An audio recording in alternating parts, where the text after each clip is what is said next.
អអតីតតារាស្រីណេតសុចរិយាដឹកដៃអនាគតស្វាមីរូបសង្ហារៀបការនៅប៉ុន្មានថ្ងៃខាងមុខចាមហាជនអ្នកគាំទ្រដែលធ្លាប់ស្គាល់ពីកញ្ញាណេតសុចរិយាបានជ្រាបហើយថា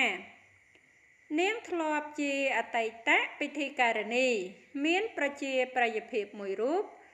ក្នុងកម្មវិធីទូរទស្សន៍ព្រមទាំងមានទេពកោសល្យផ្សេងទៀតក្នុងវិស័យសិល្បៈដែលធ្លាប់លេចមុខសម្ដែងក្នុង MV បទចម្រៀងនិងខ្សែភាពយន្តជាច្រើនកន្លងមកយ៉ាងណាមិញរយៈពេលជាច្រើនឆ្នាំក្រោយមកនេះកញ្ញាណេតសុចរិយាមិនបានលេចមុខក្នុងវិស័យសិល្បៈទៀតនោះទេខណៈត្រូវបានគេដឹងថានាងបានចេញទៅរស់នៅក្រៅប្រទេសនិងបំពេញការងាររកស៊ីនៅទីនោះផងដែរដោយឡែកមកដល់ថ្មីនេះកញ្ញាណេតសុចរិយា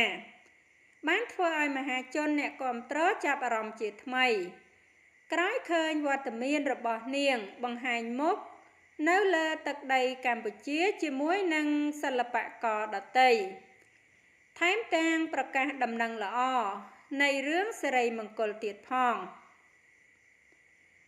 ពេលនេះដែរបើតាមរយៈការបង្ហោះលើ Facebook របស់អ្នកនាងតឹមរដ្ឋាដែលបានបង្ហាញពីរូបភាពកម្មវិធីលាភាពនៅលីវរបស់កញ្ញាណេតសុចរិយាបានរៀបរាប់ឲ្យដឹងថាអតីតពិធីការនីរូបនេះនិងអនាគតស្វាមីត្រៀមនឹងដឹកដៃគ្នារៀបចំពិធីមង្គលការនៅថ្ងៃទី10ខែកុម្ភៈឆ្នាំ2026ខាងមុខនេះហើយចាហើយអត្ថបទព័ត៌មានដែលនាងខ្ញុំជម្រាបជូនខាងលើនេះចាគឺមានតែប៉ុណ្ណឹងចាសូមអរគុណសូមជម្រាបលា